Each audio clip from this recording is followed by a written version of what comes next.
你知道吗？很多创作者他并不是输在了自己不够努力，而是输在了不知道自己到底做错了什么。很多人的频道一夜被封，不是因为他们的内容违规，而是因为他们触及到了 YouTube 早就禁止的隐性规则。这期影片我要和你分享9个看似常见，但是早就被 YouTube 官方封杀的做法。这些错误看似细微，但是一旦踩到，你的频道、盈利甚至是账号都会不保。我是 Grayson， 这频道是要分享给你 YouTube 频道经营以及流量变现的技巧。我每周都会分享3部影片来帮助你少走弯路，所以要记得订阅我频道。另外，这里我还特别准备了一份 YouTube 新手成功宝典，在里面有频道成长以及变现的核心策略还有技巧，你可以透过影片下方链接去免费领取。首先，第一个官方禁止的做法呢，就是误导性的标题还有缩图。很多人会以为只要吸引到点击了就赢了，所以呢，他们就把标题写得越来越夸张，缩图呢做得越来越冲突。像是影片本身内容其实只是短影片成长技巧，但是他们偏偏要把标题说成 YouTube 员工泄密，一招让你爆红，或者说他们在缩图上面去放上名人的肖像，但其实呢，这个名人在影片里面根本没有出现。这些呢都算是误导性的资料。YouTube 对于这方面呢是越来越严格的，一旦他们的系统或者是人工审查的时候，发现你的标题、缩图或者是影片的描述标签有一些内容不符的形象，轻则就会限流这部影片，重则呢就会给你这部影片进行警告。我曾经看到有名创作者，他在他的影片缩图上面去放上了 MrBeast 他的形象，但其实这部影片呢根本就和 MrBeast 没有关系，他只是想要去蹭一下这个关键字的流量，让观众更愿意点进来。结果呢，这部影片不到1周就收到了误导性标签的警告。所以我希望你在写标题的时候呢，你是可以有创意的，可以是有情绪化的，但是你的标题一定要去展示出影片的真实内容。如果说你的标签是这3个步骤能够让你影片获得更多的推荐量，那么你的影片是真的要说到这3个步骤来帮助观众的影片去获得更多推荐的。第二个做法呢，就是抽奖陷阱。那有很多创作者他们是出于好意来办抽奖活动的，为的就是去回馈观众，同时呢能够去提升影片的互动。但是只要是你要求观众来订阅你频道、点赞影片以及分享影片才能够参加你的抽奖活动，那么就是违反了 YouTube 的禁止人工操纵互动的政策的。YouTube 官方是明确规定了，抽奖活动是不得以增加互动、分享或者是按赞作为参加条件的，因为这样的互动呢是非常不真实的，会干扰到演算法判断观众的真实观看行为。那我之前呢是有看到一名创作者，他有分享自己的一个案例，就是他有办一次抽奖活动，他有要求观众订阅、点赞并且留言，就可以参与抽奖去获得 AirPods。结果影片在发布之后的48小时呢，就流量异常了，被 YouTube 侦测到了。YouTube 呢就判定为是非自然的互动，所以呢就直接要求这部影片下架，并且呢频道收到警告。那假如说你真的很想回馈观众，你想办一次抽奖活动，那么你可以采取留言互动或者是分享心得的方式来让观众参与抽奖，但是呢千万不要以点赞和订阅作为参与条件，让观众参加的动机呢是互动乐趣，而不是为了真正的中奖。第3呢，就是陷入到了音乐影片素材的版权陷阱，这是最多人中枪的一条。有很多人在制作影片的时候呢，加入了一段自己喜欢的音乐，或者是用了一段看起来免费的影片片段，结果隔天就发现影片被黄标了，音乐被禁音了，甚至是呢影片收到了版权警告。你可能就会想，别的大频道好像也是这么做的，他们就没有事啊？但其实差别是这样的，那些大频道是有授权协议的，或者是呢他们和那些音乐公司是有合作的，而你很遗憾是没有的。再给你一个真实的例子，有名创作者他用了 TikTok 上面的热门的 BGM， 结果那部影片就被要求下架了，原因不是抄袭，而是未经授权同步使用音乐。这种版权警告只要你收到3次了，就会直接封掉你账号。那你如何避免呢？就是要使用合法授权的素材平台。那我自己在剪片的时候呢，一直在使用一个素材平台，它叫 Motion Array， 这是一个专门为创作者打造的素材武器库。Motion Array 里面包含了免版权的音乐还有音效，这些音乐音效呢都是可以让你去商用的，可以盈利的，能够支持 YouTube 短片还有广告。它也有提供 stock 影片以及呢图片素材，里面包含了上万个高画质的 B-roll，一键下载就可以使用了。而且呢，它还有 Premiere Pro、After Effects、达芬奇、Final Cut 模板还有插件。它的 LUTs 调色预设特效包能够去让你的影片质感瞬间升级。最重要的是什么呢？它的授权很简单，并且呢是永久授权的。只要你在会员订阅的时候使用下载这些素材，并且运用到你专案里面，即使说你之后取消订阅了，那些你制作好的影片仍然不会受到版权的警告。而且呢，它提供了 Adobe 的扩充插件，能够让你直接在剪辑软体里面去预览、选择，并且下载素材，不需要你在浏览器里面去切来切去，让你的整个工作流程呢是非常顺畅的。我自己是在3年前开始使用 Motion Ray 的，它真的帮助我节省很多去搜索素材的时间，并且使用这些素材还有音乐呢，我是不用去担心版权问题的。如果说你还没有试过 Motion Ray， 你可以透过影片下方链接去开始使用，这个链接呢还会额外赠送给你2个月的会员订阅，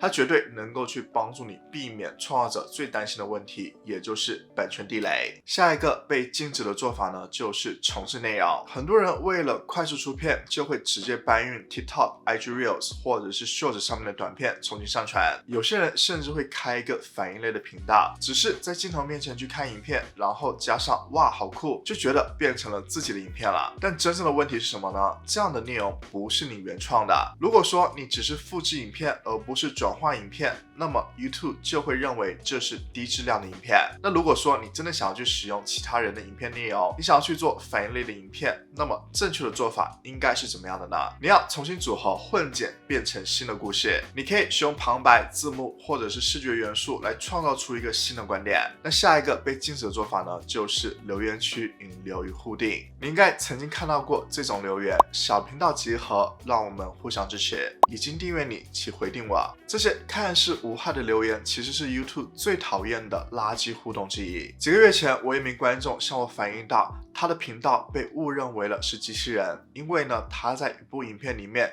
连续评论了已订阅这样的留言，结果呢整个频道被封，所有的影片呢都被删除了，最后呢花了好几个月的时间才救回来。其实呢留言是完全没有问题的，但是你要确保你的留言都是有真实内容、有真实情感，能够去互动的留言，而不是垃圾留言。像是这个剪辑节奏太棒了，我也想试试这种节奏，这类留言呢才会被系统视为是正常用户。下一个错误做法呢，就是绑太多 AI 或者是第三方的工具。现在在市面上面呢，充斥了很多 AI 演算法助推、AI 自动回复留言、自动理论工具等等。很多人为了贪方便，都会绑定他们频道的谷歌账户。但是你要知道，每一个外部的 APP 都像是给你频道开了一个后门，只要有一个骇客入侵了，那么你整个频道都完蛋了。更可怕的就是呢，有些 AI 的工具，他们其实是刷流量软体的伪装版，被 YouTube 侦测到了，就会立马停权，甚至是取消盈利。所以呢，我会建议你定期的去到你的谷歌账户里面，然后查看安全性，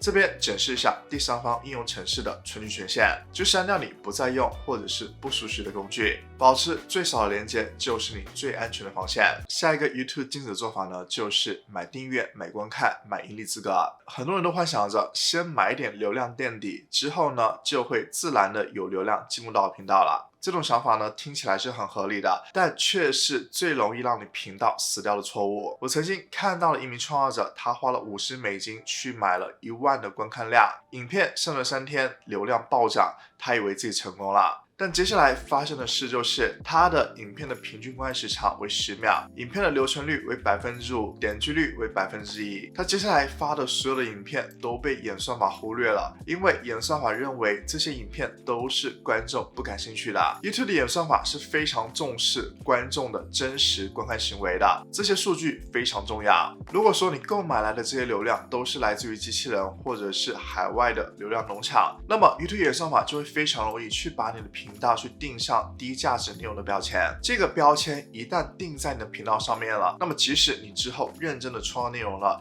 也是很难戒掉的。所以我建议每一个创作者，与其呢你去购买流量，还不如去花时间去研究如何在影片的开场15秒去吸引到观众接下去观看你更多内容，同时呢去优化你整部影片的结构，让观众能够去从头看到尾。当你认真做了这2件事之后，影片的流量自然就来了。下一个 YouTube 禁止的做法呢，就是点击诱饵。在几年前，点击率确实是 YouTube 最看重的推荐指标，所以在那个时候的 YouTube 震惊性爆炸，你绝对想不到这些字眼呢是满天飞的。但是现在的演算法已经进化了，它不只是看谁愿意点进的影片，同时它会看他有没有看完，甚至是有没有第二次再回来观看你更多影片。一名知名创作者他就有透露，他有做过一次试验，他有2支影片，一支影片他用了非常夸张的缩图，让他的影片点击率达到了12%，而另一支呢，它的标题是比较普通的，但是内容非常扎实。结果过了1周之后呢，第2支影片呢，它的平均观看时间是第1支影片的3倍，反而呢，第2支影片它的推荐量是第1支影片的10倍。演算法早就明白了，如果说你使用误导观众的内容，那你只能够赢得短期的点击，对于你长期来说呢，是完全没有意义的。所以在你制定你的标题缩图的时候呢，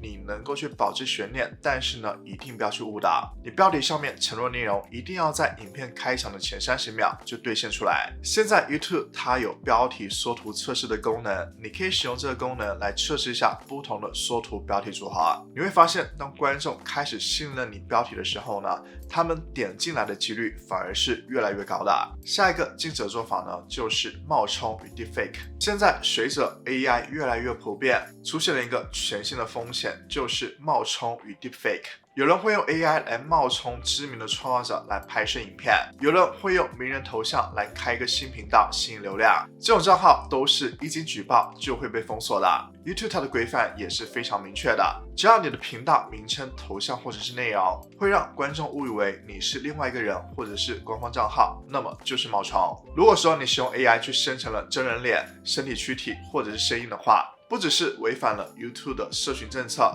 同时呢，也违反了肖像权还有著作权。近几年已经有创作者因为用 AI 来模仿名人去帮助他宣传产品，被告上了法院。那这并不是说你不能够使用 AI 工具，如果说你使用 AI 工具去制作出的内容，那么一定要去勾选这是使用 AI 工具生成内容。而且非常重要的就是你不能够使用 AI 工具来去生成真人的他的脸、声音或者躯体来帮助你创作内容。你其实是可以使用 AI 工具来帮助你打造你自己专属的形象还有声音的，这样呢反而是能够形成你独特的优势。这9个禁术有一个共同的特征呢，就是他们试图绕过系统，而不是尝试和系统进行合作。YouTube 会把那些真正创造价值的人推上去，而把那些钻漏洞的人推下去。别再想捷径了，真正能够让你去长期稳定成长的是好的内容，是观众真的互动，以及呢观众给你的信任。你的创作可以慢，但是一定要稳；影片可以不完美，但是要真实。只要你避开这些陷阱，你就可以比90%的创作者要走得更远。